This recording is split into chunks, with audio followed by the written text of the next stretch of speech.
Alright,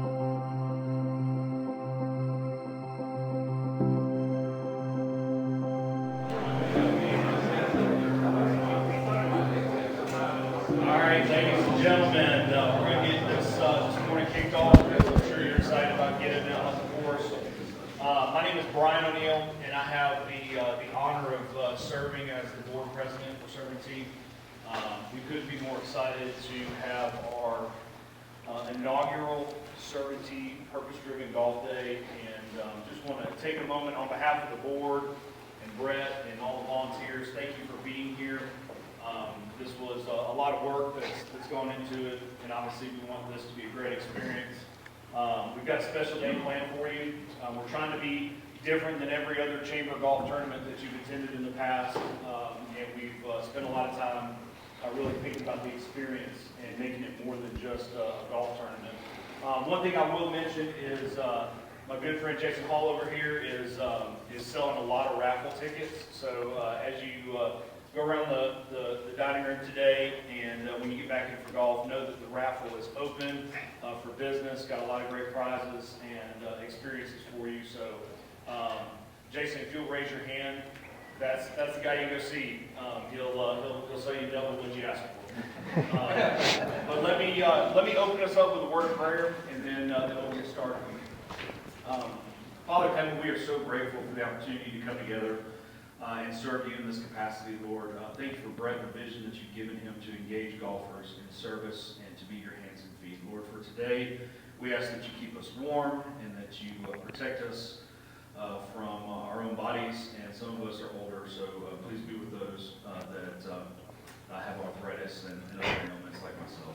Lord, for the day, we want it to be a day that we give thanks and honor to you, and that we find purpose and we build relationships and we meet new people. Lord, bless those relationships and the opportunity that we have to gather together. And lastly, Father, we pray for the Atlanta Braves and the day we return home this day with a World Series championship. In Jesus' name we pray. Amen. I mean, when you're in the presence of God, you got to ask for what you got to ask for. Well, guys, again, just an honor to be here with you this morning. I wanted to take a couple minutes, and then I'm going to invite Brett up here to really share more about what's been on his heart for the last couple of years and what the organization is doing.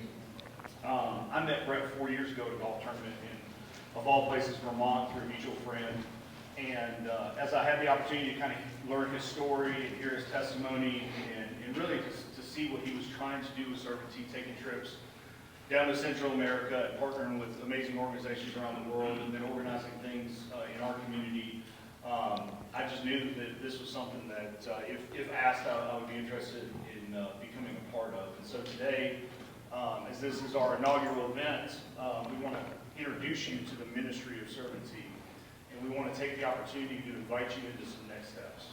And so whether that be a for-your neighbor event here on a Saturday where you have the opportunity to serve and volunteer with a local nonprofit ministry and help them in that capacity and then go play some golf afterwards, or whether it be, Lord willing, at some point next year, the ability to go on a trip to play some golf and to serve a community in need.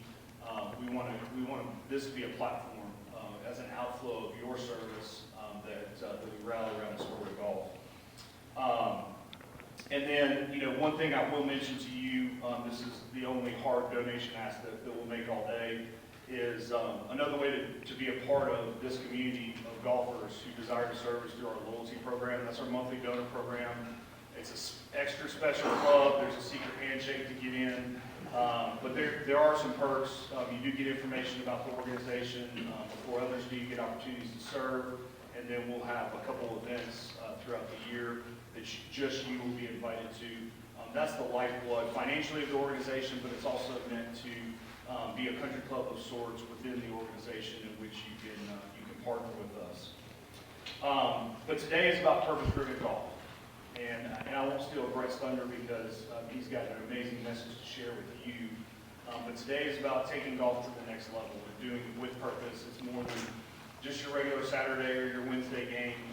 It's more than your skins game that you play with buddies. It's about being intentional, and it's about building relationships, and it's about having an eternal impact in many ways. And so as I've gotten to know Brett over the past 4 years, he has one of the biggest hearts of anybody that I know. He has a desire to make an impact with his life. He pretty much knows everybody. He's got the biggest Rolodex of anybody that I know. You name a place or a person, and he probably knows somebody or is one Kevin Bacon step away.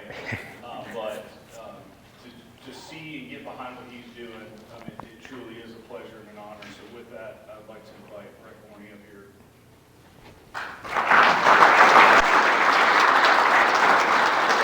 Brett.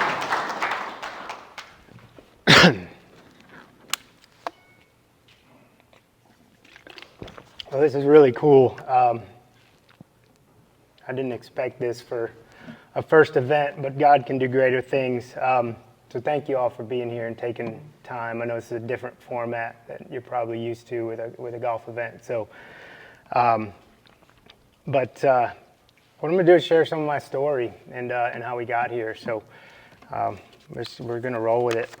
So in 2015, I was leading my third mission trip to El Salvador to serve at Love and Hope Children's Home down there. Each year we'd travel down, we'd serve the kids and the staff. And then at the end of the trip, we'd take time at the beach for ourselves. We'd take a couple days to relax, reflect on the week, have some good seafood. But most importantly, we'd take time to have some intentional conversations about the week, what happened, and then we'd also really talk about how well are we using our gifts and talents to serve others. And so on this particular trip in 2015, we're driving back to the airport, and we passed a new golf course being built. And immediately this thought came into my head that said, man, that'd be really cool to bring some golfers down here sometime where we'd serve and tee it up. And boom, that was the initial thought for SERVANTEE, right? Purpose-driven golf. It was like this collision of like gifts and talents and passion and purpose and calling all smashed in together. But I knew I wasn't quite ready to start it up yet. I just started my business, Mobile Golf Events. And more importantly, I needed to learn how to lead myself better. I needed to learn things about the nonprofit world and to be able to do that, to lead others well and hopefully lead this organization. So before I share more of you with SERVANTEE about where we are, where we're headed, I think it's really important to understand how we got here, or how I got to this point, and all of us are here in this table. This is going to be a tough one for me to keep together. So 12 years ago, 2009, I was a bartender at the Tavern at Phipps, a famous spot in Buckhead. I'm sure some of you may have been there. I was a PGA golf pro still. I was teaching some lessons here and there. But my main income was the tavern, and my identity was wrapped up as a bartender there. And as tavern bartenders, we made a ton of money. We were popular amongst the regulars, the guests. We did all our flair bar tricks, throwing napkins, things like that. And as a single guy in a bar full of beautiful women all the time, let's just say I took advantage of my position far too often. I'd also become quite close with the owners because of my golf ability. They loved to play golf. We'd fly around in their jets, play tournaments, play charity events, play great golf courses. I'd been led into their inner circle. It was something that not many people really got to do. And I was living what I thought and what looked like from the outside a pretty glamorous life. And then in May of that year, 2009, it all came crashing down when I made a series of bad decisions that spring. First was with a few different women that where my selfishness caused some serious hurt and heartache in their lives and mine. But then worst of all is I got fired from the tavern. I broke a corporate policy. I tried to lie about it to cover my butt so I wouldn't get fired. And then a friend, a coworker who had my back, ratted me out, told the truth. I thought I'd gotten away with it, but I got fired. I got the axe. And I was a train wreck. What made it even worse is I'd broken the trust of this ownership family, who I'd become close with, once again hurting people because of my poor decisions. And man, I hated hurting people. I was a fixer, and I couldn't fix anything in this case. So, but I was broken, I was wounded, and I was at an ultimate low in my life. But then a few months later, cue the dramatic music, I met a girl. A lot of my story falls in that space. But I fell head over heels for this girl. She was gorgeous, she was young, she was a single mom, had all the characteristics of a woman that I was looking for. I was done with my bouncing around girlfriend to girlfriend. I'd made up my mind that she was the one, and she was a Christian. And you see, I didn't grow up in church. I was Christian Catholic as a baby. We did the typical Christmas, Easter stuff, but we weren't really churchgoers. But back in 2005, I actually was, 4 years earlier, I was invited to Buckhead Church by a girlfriend. Funny.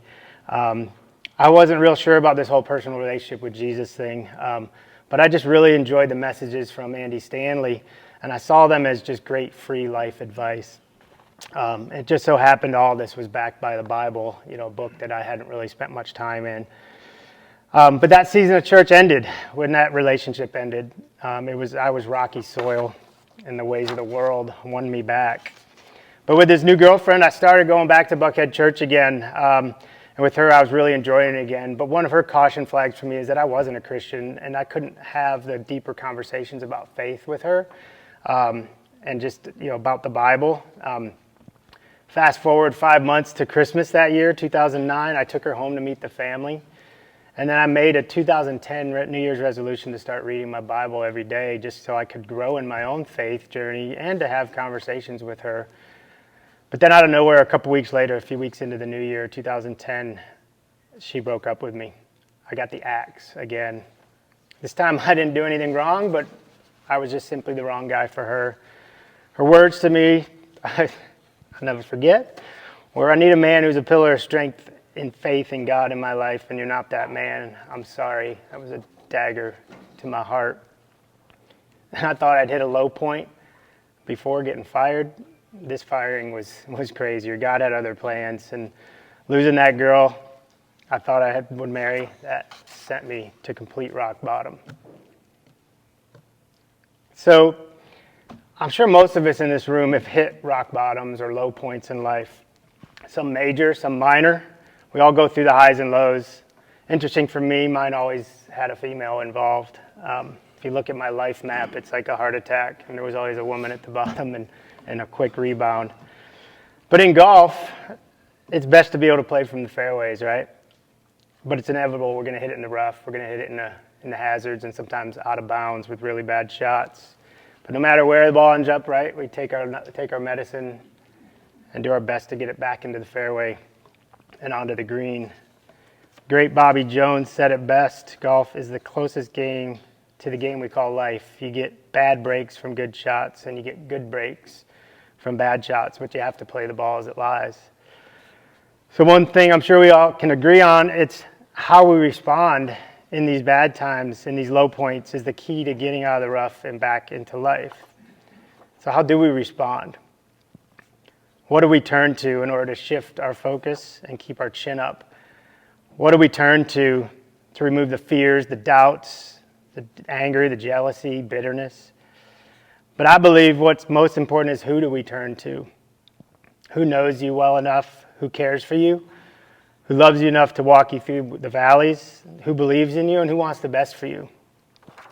And getting kind of golfy here again, ultimately, who's your caddy? Or who are your caddies in your life? Caddies carry our bags for us. If you ever played with a caddy, our bag is our weight, right? So caddies carry the weight. They encourage us, they guide us, help us make the best decisions on the golf course through the highs and lows of the round, right? So who is it for you? For me, it's God. For those of us that believe in God and follow Jesus, maybe He and the Bible are your rock and your strength. For others, maybe it's another faith, another God, another higher power. For all of us, hopefully, we have family and friends we can rely on and press into those times. But then also, sadly, for many of us, the what we do and the who we run to can also keep us pinned down, especially if we don't have a solid why or a purpose for which we're living. So back to my story, my response, the way I would normally respond in situations like this was I would grab the buddies and we'd go out, party it up, and I'd replace the woman with another one. But little did I know, for me, God had quite a different plan in place, a plan He crafted with great intention and purpose. The plan that He'd set in place years before when I first got that taste of Buckhead Church and Andy Stanley and those free life advice messages. A plan that got me fired from the tavern. A plan that dangled this beautiful Christian woman in front of me that I couldn't have. A plan that nudged me to start reading my Bible every day. And ultimately His plan to allow me to fall into this valley of brokenness that I'd never really experienced before in my life. But you know what, thank God that His plan was the one that worked, and I didn't respond in the way that I would have. I responded by realizing I needed a different who in my life. And I responded by diving into my Bible, because that's kind of what I knew just a few weeks earlier, reading it every day, to find encouragement for just a broken soul. A lot of Google searches in there too, because I had no idea what I was looking for. But I also responded by diving in at Buckhead Church. See, I kept going this time. The last time when that relationship ended, the church ended too. So I kept going, and I dove in there to make new friends. I got into a men's small group and bigger community gatherings. But I knew I needed to be around people who led a kind of life that I wanted to lead. And I responded by making a phone call that I'll never forget. Sorry. I don't think I've ever shared this whole story with a huge group like this. But on February 10th, I called a good college buddy of mine, Heath Talbot. He lives out in Colorado. I remember him 10 years earlier telling me that he had exchanged his old way of life, which was just like mine, for a new life with Jesus as his Lord and Savior. And then he had also emailed me his testimony back in 2005, because I did tell him I started going to church back then. But Heath and I ended up on the phone for about 3 hours that night, and he just explained to me what a personal relationship with Jesus would look like for me. We prayed through some different Bible verses, and that night on the phone on my knees and a bunch of tears, he led me in a prayer to accept Christ as my Lord and Savior. And soon thereafter, it became really clear that God's plan was to help me realize that my understanding of love and grace, acceptance, and my sense of security, which was always in a woman, it seemed, needed to be completely switched around and turned upside down. And all of that needed to be rooted and established in Him before I ever could really understand how to share anything like that with somebody. I also woke up to this reality that I wasn't really living a life well played, in another golf term. No vision for my career path. My finances were a complete mess, and ultimately I had no why or no purpose for which I was living. But I knew I needed to find that why and that purpose, and it was going to take a lot of intention to get there. And then God got to work in a big, big way. He put a huge conviction in my heart that made it really easy for me to say no to a lot of the ways of living and the things I did in the past. But most important, He started putting all these new caddies in my life, other Christians, men and women, mostly men, to help me on this new journey. And many men who you guys are in this room here today.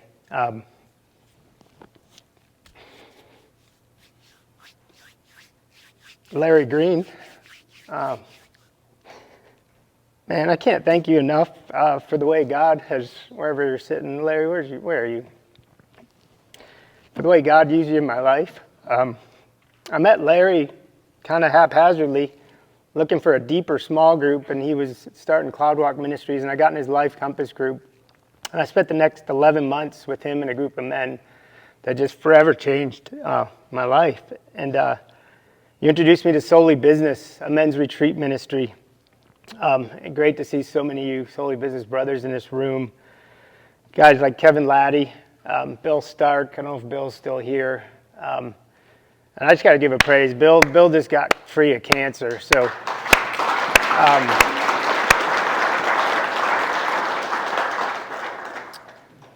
Paul Trotty, you're around here somewhere. Paul was my my first table listener leader at Soli. Paul, I still remember your talk about priorities. I paid attention because I didn't have any. But other guys, here, Ed, Mike, Paul, Andy, Greg, Joel, Jim Vineyard even. And then Buckhead Church and a men's Bible study called The Rock. Guys that were in the room, Doc Holliday, Brandon Beacon, Mark Denice, Hans Daniel, Steve Caruth, Dalton. And one last important group of men I've been gathering with every Friday when I can, my old guy group. Bob Day, Mims Davis, Bill Ginn. I've been walking with these guys for about 6 years on Friday mornings at Friday Morning Men's Fellowship. But through all these years in relationships, there's one big thing that God kept putting on my heart and still does to this day. And that was to gain a better understanding of who God created me to be. What were my unique gifts and talents? Where could I best use those to serve others? And ultimately, how to point me to live with greater intention and purpose. So I decided I needed to get really intentional about my faith, growing my relationship with Jesus, my relationships with my friends and my family. I became intentional about my work, figuring out how and where I could best serve others through the game of golf. And I became intentional about my finances, getting and staying out of debt, which is where I was. And then I became intentional about living a purpose-driven life, or what we like to call a life well played. And so a life or a swing, or life or my swing, my game that keeps me in the fairway, and more often than hacking it out of the rough. And so for me, a life well played looks like this. Thanks, Peter. Well, for me, that's living in God's word and will, in the word and will of God. The E is eliminate fear, doubt, anger, jealousy, bitterness. L is love unconditionally and serve others. And then the other L, live with intention and purpose. So the question we're going to have here is, what does living well played look like for you all? Does it look? What does it look like, and how well are you really living that out? And are there any areas of your life, your game or your swing, that needs some adjusting and refining or coaching to help you get out of the rough and back into the fairway? So borrowing from Soli Business, these men's retreats, we're going to borrow from their playbook. We're going to actually take what feels like, Soli Business guys get that, about 15 minutes. I think where are we on time? Yeah, 10, 15 minutes to just reflect on these questions a little bit. And to talk a little bit about your table, okay? So on your table, there's a purpose-driven golf scorecard. It's a small one folded in half. When you open it up, you won't see a place for keeping score, but you're going to see these questions and a place to jot down any notes and write down any thoughts or ideas. And when you do that, then just as you feel led, whatever you feel led to share at your tables with your group, we'd love for you to just chat about this topic for a couple minutes, and then we'll bring you back. All right, thank you.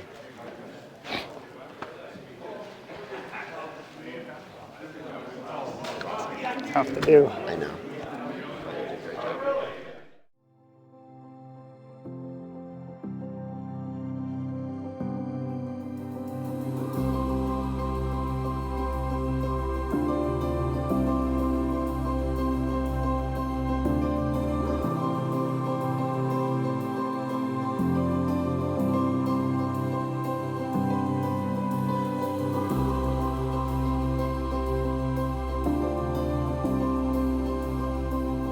All right, guys and gents, ladies and gents. Do you mind turning your attention back up here? I'd appreciate it. Thank you. So it's pretty cool when we get to have intentional conversations and see what happens. It's pretty wild watching this. Usually I'm sitting at a Soli Business and in the midst of it all, sometimes watching. Speaking of Soli Business, like I said, it's a men's retreat ministry. It's an amazing ministry, amazing organization. They're actually hosting their next retreat back live again at Strong Rock Camp up in Cleveland, Georgia, which I love that place. That was my first one, February 4th through 6th. And so it's solelybusiness.com, or is it .org, Kevin? .com, okay. Solely, S-O-U-L-Y. Yeah, the business of your soul, solely, S-O-U-L-Y, business.com. But anyway, so what we just did there obviously was having you guys get a little taste of some intentional conversations, and we'd love for you to carry those onto the golf course. It's what we call our purpose-driven golf, and what I started doing a little bit differently several years ago, actually right after the idea in 2015 for SERVANTEE came about. But it's really about asking, why am I playing today? What's the purpose of the round? There's tournament rounds, there's golf trips with the buddies, there's business golf, with where you set that up with the intention to get to know people better. Maybe it's around with people you don't get to see very often anymore, and the same thing, the intention is there to catch up, but we let this game get in the way. It's a crazy game. And so I started looking at this question of, how many times had I set up a round of golf with the intention of getting to know people better, or catch up or talk business, but then I realized after I got home, I just spent 4 hours with somebody and barely got to learn anything new about them. I realized I'd typically start with good intentions to do that, but then my focus would shift back to me and my game. So I decided to test this out a few times, and I did it actually with Andy Goddard and Bill Stark. We were playing Bradshaw Farm, got on the first tee, and I said, "Hey guys, what's your goal for the day?" And they all gave me some sort of golf performance goal. And they asked me, and I said, well, actually, I could get out here today. I could shoot 68 to 84, but I don't care. I'm really looking forward to riding in the cart with Bill and getting to know him. And they all looked at me and they're just like, huh.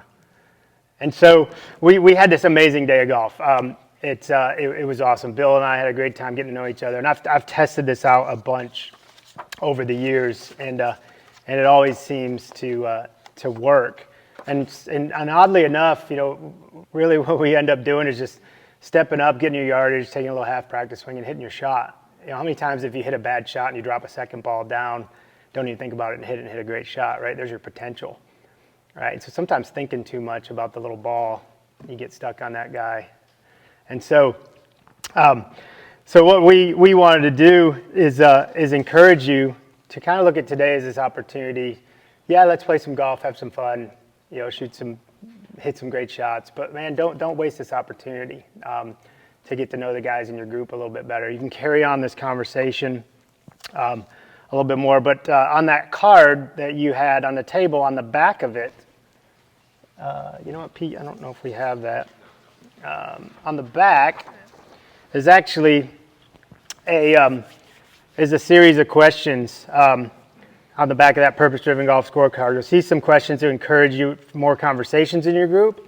So you can use those. You can, there's a couple fun ones in there, and then also at the bottom you'll see the note about "we are for you," and that's kind of one of our things. Even in order to love your neighbor, you got to be for your neighbor. And so, our neighbor's in our golf cart today. But one of the things we just thought would be fun, if we actually have a separate SERVANTEE phone, and that number on the bottom goes to this thing. If you want to, and if you could, we'd love to hear from you. Like at some point, whether it's on the round today, shoot us a picture, a note, something, one of your more memorable moments from today, or even if you're somebody that's needing a caddy in life. Maybe you're in a season where you need new ones, or you don't have any, or you just kind of want to learn more about living with intention and purpose. And that way we can have a touch point with you to learn how we could reach out, whether it's inviting you to one of our events, or just reaching out to have a coffee with you, and getting to hear your story. So that's our encouragement for the golf. But before we jump out there today, I'm trying to keep track of our time here because we're running a little behind. But I want to get back to SERVANTEE and the organization and why we're here. And our mission is to connect and equip golfers to serve organizations and people in need. And as I shared before, our vision is to see more people live with intention and purpose. And so we accomplish that through a few different things. Let me take this guy off. We do that. Well, sorry, I'm gonna put this up. One of the things we hope to inspire through that is that you would give with a generous heart, serve with a humble spirit, and golf with a renewed purpose. And that's the T-shirt you all got today. But the ways that we accomplish this mission are through our PDG, Purpose-Driven Golf events. We came up with a little thing last summer in the middle of the pandemic. That's our slogan for doing local events. We say in order to love your neighbor, you have to be for your neighbor. And I stole that from Jeff Henderson, if any of you know who he is, in his For book. But I just put an E on the end to make it a little more golfy.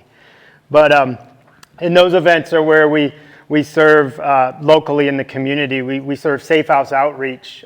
Safe House is one of our benefactors of this tournament today. We just did that Saturday night, serving meals to the homeless people of Atlanta.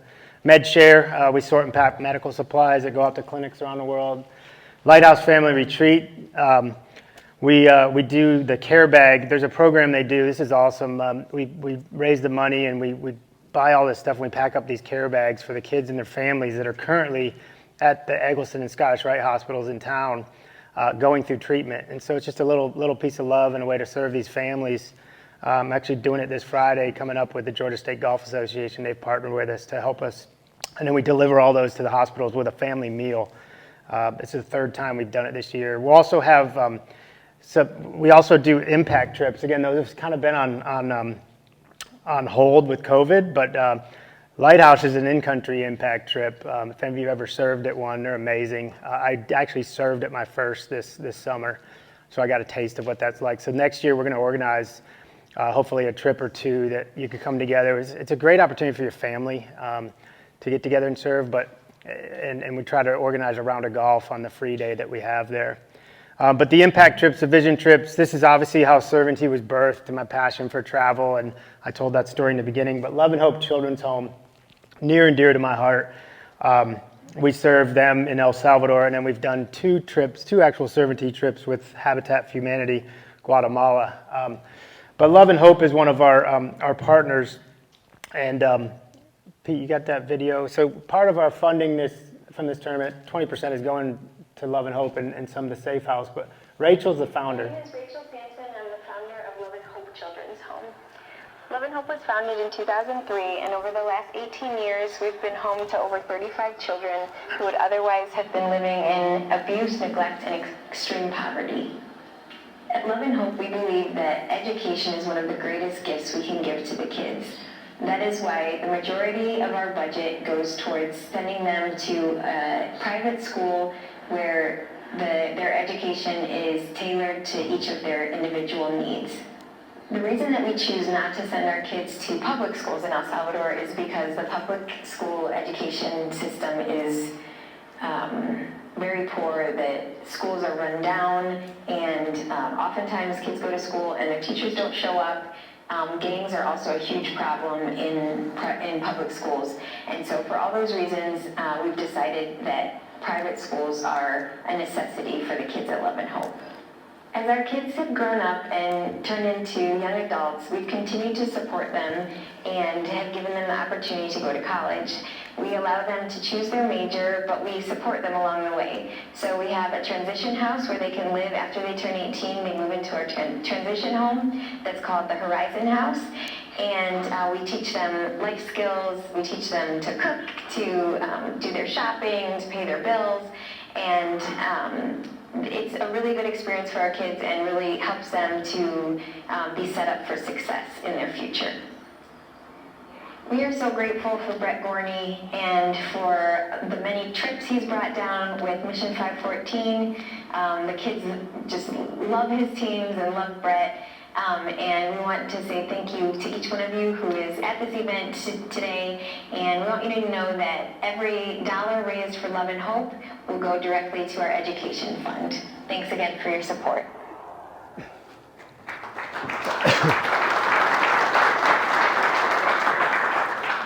So yeah, she referenced Mission 514. That was a platform that originally started to do just put together trips. Doc, you were on the first. Beacon, some guys in the room that have been on those trips. Frijoles. But anyway, so that just wanted to share that with you. That's a big part of today, and one of our partners that we're helping to see them to the finish line with their organization. They don't take on any new kids, so they're kind of in this trying to see these kids grow and get them out into the real world. But then the last thing we do is groups, and that's how we encourage connecting with like-minded golfers to get together regularly for group conversations about real life, encourage each other to live with greater intention and purpose, and then you get to stroll the fairways together. So we're a young organization. We got some ambitious vision to see this turn into what we believe God has in store for it. So today's day is about raising awareness for us, our mission, our vision. Second, to raise support for us to grow. And third, obviously, to give to these organizations. So anyways, we're going to get going out here in the course. But first, from the bottom of my heart, really, I thank each and every one of you for taking time to be out here today. I know it's a long day. It was early, and then we fortunately got the blessings for an amazing, amazing fall day. But thanks for taking time to hear my story. Allow me to share all that. Thanks for your generosity. We use this T thing in a lot of words. Generosity, community, and loyalty are three of our key words. But no, thank you so much. It's really humbling to sit here and see all this go down. And trust me, it's been a hectic one getting it all together. But who's ready to play some purpose-driven golf? Yeah?